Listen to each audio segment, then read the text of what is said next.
చాలా మంది క్రైస్తవులు వారిని వారు మోసం చేసుకుంటూ ఉన్నారు. నా విశ్వాసాన్ని యేసు ప్రభువు పరీక్షిస్తున్నాడండి అని చాలా మంది అంటారు. అవునా? నీ విశ్వాసాన్ని యేసు ప్రభు పరీక్షిస్తున్నాడా? సర్వస్వము సమస్తము కోల్పోయినటువంటి యోబు యెహోవా ఇచ్చెను యెహోవా తీసుకునేను అంటున్నాడు. యేసు ప్రభు కొరకు నువ్వు ఏదైనా కోల్పోతే ఆ మాట అనగలవా? నీవు అడిగినది దేవుడు ఇవ్వటం ఆలస్యం చేస్తేనే ఏమి దేవుడో ఏమో అని ఆయన మీద సనుగి గునిగేటువంటి విశ్వాసాలండి మనవి. 100 సంవత్సరాల వయసులో తనకు ఒక్కడై ఉన్న కుమారుణ్ణి బలివ్వమని అడిగినప్పుడు అబ్రహాము ఏమాత్రం సంకోచించక ఆలోచించక తన కుమారుని మీదకి తన చేతిలో ఉన్న కత్తిని ఎత్తాడు. చూడండి, ఆ విశ్వాసం నీలో ఉందా? యేసు ప్రభు కొరకు మనం ఏదైనా త్యాగం చేస్తూ ఉన్నామా? మన స్థానిక సంఘాల్లో ఈరోజు మీటింగ్ జరుగుతూ ఉంది. దేవుని దాసులు వచ్చారు, వారు పడుకోవడానికి మంచాలు లేవు.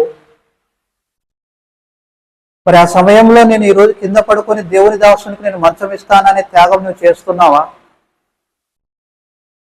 మరి దేవుని దాసులు వచ్చారు, 1 గంట సమయం నేను ఇంట్లో పని తగ్గించుకొని 1 గంట నా నిద్ర తగ్గించుకొని దేవుని దాసులకు నేను పరిచర్య చేస్తానని నువ్వు వెళ్తున్నావా?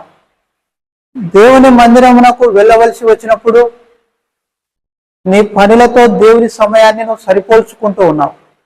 మీటింగ్స్ జరుగుతూ ఉంటే ఈరోజు నాకు ఇక్కడ చాలా ముఖ్యమైన పని ఉంది, ఈరోజు నేను ఉద్యోగానికి వెళ్ళకుంటే కుదరదు, పనికి వెళ్ళకుంటే కుదరదు అని దేవునికి నీవు 1 దినము 1 సమయం 1 గంట కూడా ఇవ్వలేకుంటే మనం ఎంత బలహీనమైన విశ్వాసంలో ఉన్నామండి. అంత బలహీనమైన విశ్వాసంలో ఉన్న మనము దేవుడు నా విశ్వాసాన్ని పరీక్షిస్తున్నాడు అని అనగలమా? ఒక విశ్వాసి అయిన వాడు యేసుక్రీస్తు ప్రభు కొరకు కొవ్వొత్తి వలె కరిగిపోవాలి. అలాగూ కరిగిపోతున్నప్పుడు దేవుడు నా విశ్వాసాన్ని నన్ను పరీక్షిస్తున్నాడు అంటే ఆ మాట సరిపోతుంది. ప్రభు కొరకు ఏమీ త్యాగం చేయకుండా, ప్రభు కొరకు బ్రతకకుండా, ఒక ఆచారమైన నామకార్థమైన భక్తి చేస్తూ శ్రమలు కలిగినప్పుడు దేవుడు నా విశ్వాసాన్ని పరీక్షిస్తున్నాడంటే ఆ మాట ఎలా సరిపోతుందండి?